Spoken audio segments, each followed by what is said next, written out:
Octavia, on the other hand, while also being a side character, is significantly more important than Stella. We have a lot of information about her upbringing, her interests, her views on the world, and her behavior. My world is burning down around me.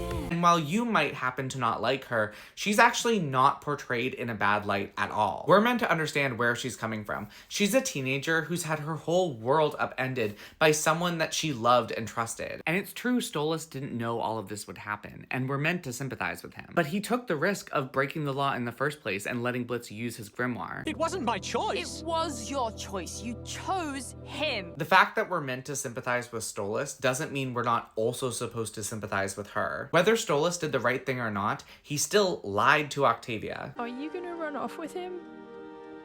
And leave me behind? And her entire life ended up being changed because of someone else's choices that she had no control over. It's actually really interesting to me that these were the examples given because Octavia is one of the more complex characters in the show. Her biggest insecurity is the idea her father will leave her one day, something she's been afraid of since she was a child, which is a pretty interesting fear when you consider she's a cautionary heir. She exists solely for the possibility that Stolas will die or leave one day. The very thing she's been afraid of her whole life. And now that she's a teenager, she's basically waiting for her anxieties to be proven right. And I'll know that I was right to doubt you. The point of her character is to show that things are not always black and white, that children and their parents can have very different perspectives on the same issue. You have always been the only good thing in my life. So does that mean you just stayed miserable because of me?